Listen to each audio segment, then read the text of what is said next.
Hello, my name is Charles Porter and I'm going to be talking about motivation. So, what is motivation?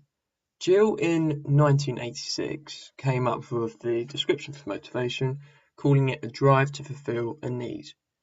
Within motivation, there is direction for effort and there is intensity of effort. So, basically, direction of effort is if a person is attracted to a situation.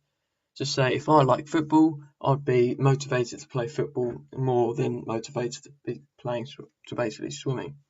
And then we have the intensity of effort. So this is the effort someone puts into a situation. So if I lack effort in football, I may not play very well and I might have a lack of motivation as well. Now moving on to the different types of motivation, we have intrinsic and we have extrinsic. Intrinsic motivation is a strive to take part in a sport, and extrinsic motivation is someone behaving their normal self due to an external mechanism. We'll talk about those two later on. So now moving on to some of the theories, we have trait theory. So this is basically determined by your personality. So it's determined by your characteristics and your true self. So this basically means in any situation, in any different environment, you will be the same. You'll basically have the same reaction. So you have the same motivation in any different environment. So, and this happens throughout all parts of life and it is never changing. So you're either a winner or a loser. Um, that's basically what the theory suggests. So now moving on to social learning theory. Here, this is the opposite of trait theory. So this is depending on the environment.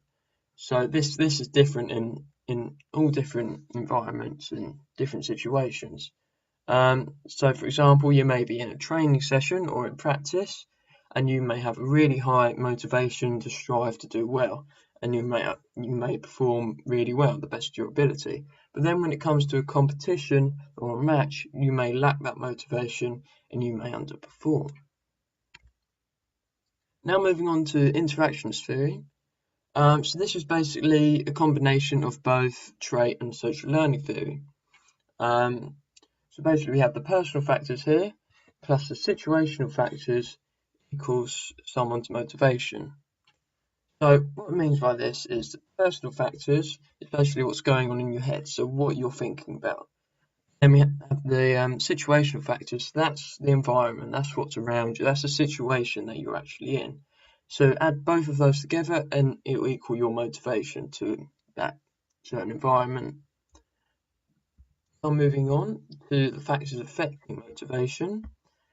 So this is where extrinsic and intrinsic come back in. So with extrinsic, so this is basically some of the rewards that you would want to achieve. So this affects your motivation because you might want to achieve these rewards, and it will really boost your motivation wanting to succeed. So some of the rewards, there's two different types. We have tangible and we have intangible.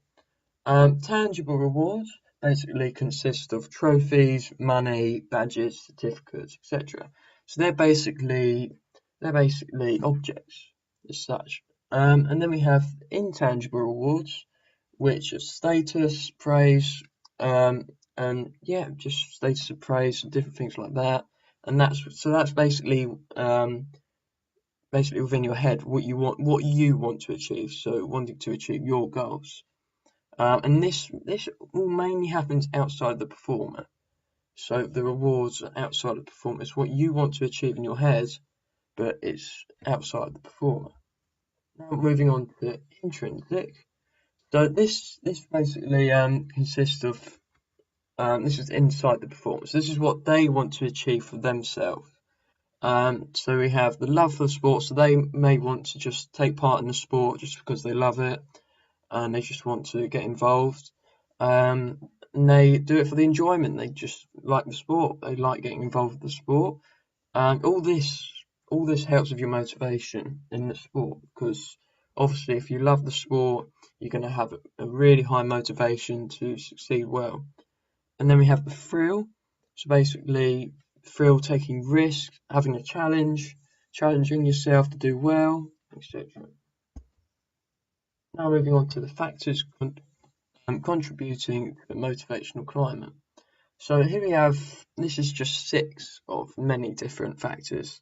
So we have people, so basically family, peers, coaches, loads of different people. So this could either be a good thing or a bad thing, because you could have the audience or supporters cheering you on, which could kind of put pressure on you, and you may lack motivation, or they might be shouting verbal abuse at you.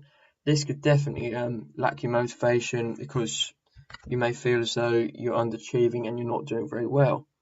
But also people can encourage you to do well, which will definitely boost your motivation. Then we have the sport itself.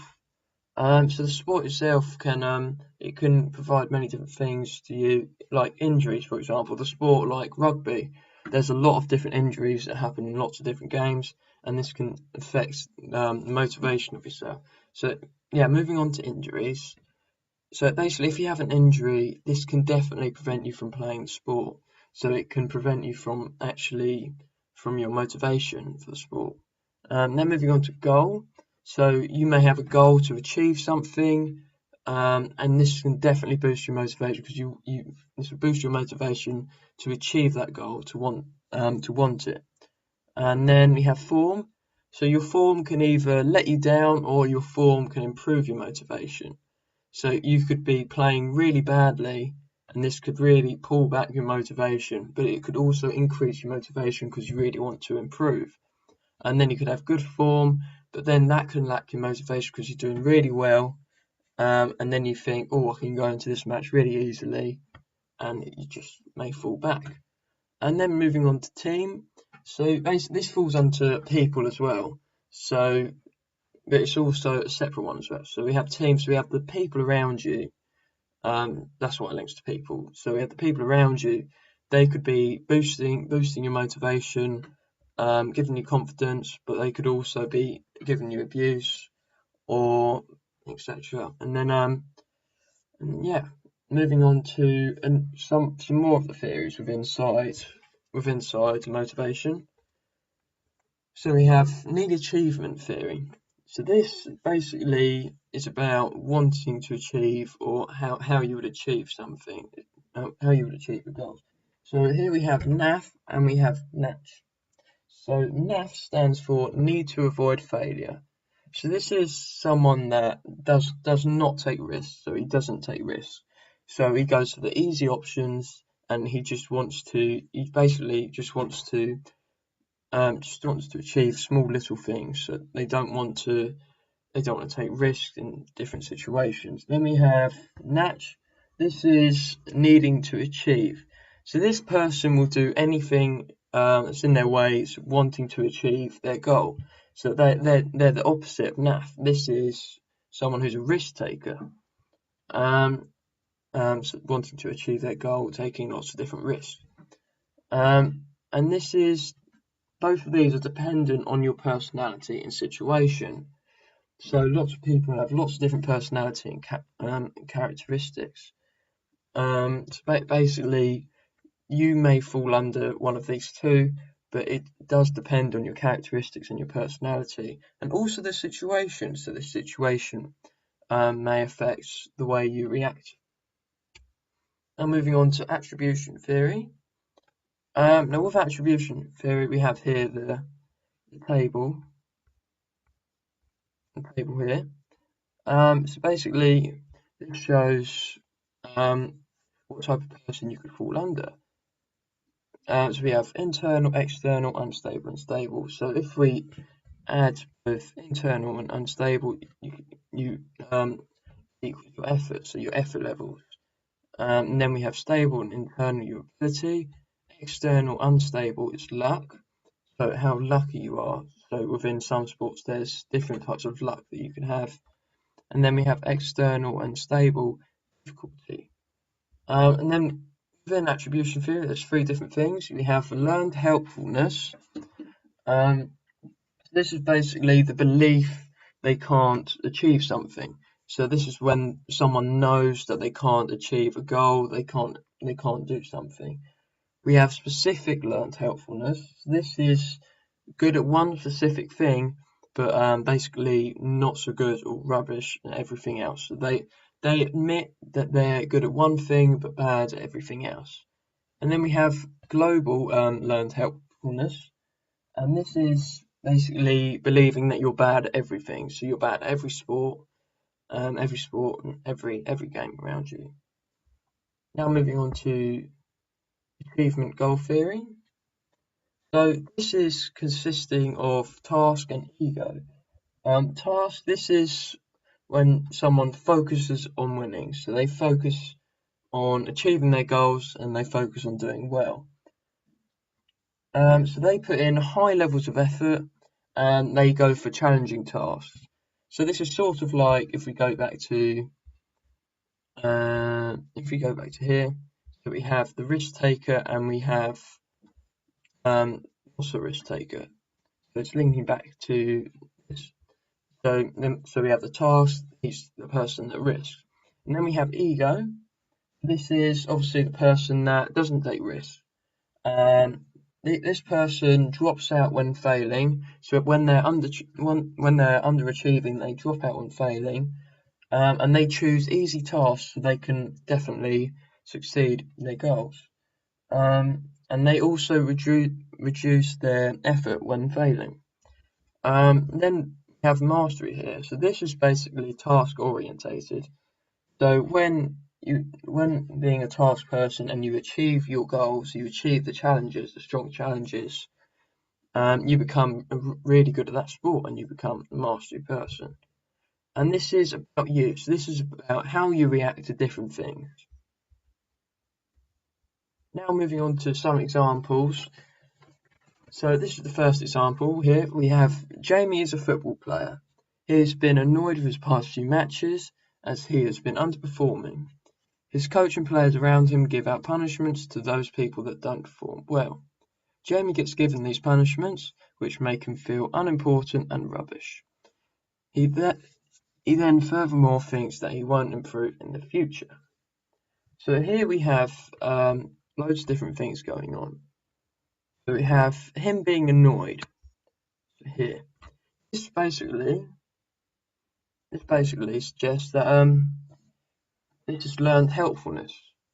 So basically he knows that he's underperforming and he's really annoyed with himself that he's doing this. This is also his perception of ability, so he knows that he's doing badly. Then moving on to his coach and players, highlighted here. His coach and his players. So this is basically one of the factors affecting motivation. So this falls under people. So his coach and players aren't really helping him out. They're giving him punishment, and they may also be giving him abuse because he's underperforming. So this could lack his motivation, and he may not even want to take part in the sport anymore. Then moving on to, we have punishments down here. Here it is. The punishments. This basically suggests that there's a bad motivational climate around him. So there will then equal a bad outcome. So obviously he then underperforms. Also, this means this could result in him being extrinsically motivated because he wants to play well and he wants to achieve, so he doesn't get given these punishments anymore. So yeah. Now moving on to the next client, we have Jane. Jane is an athlete that has been really impressed with her past couple of events. Her coach and players around her give her support and advice to help boost her confidence and performance. She gets given points which go towards their team overall score, and she also gets given status. She thinks she can definitely become a class athlete in the future. But Jane is basically the opposite of Jamie. So, moving on to Jane then. So, we have how she is impressed. So she's really impressed with her past couple of matches. So this basically shows her perception of ability. So if we move back to Jamie, we can see how he's annoyed. So this shows his perception of ability. But then Jane is really impressed. So they're both opposite. So this shows that she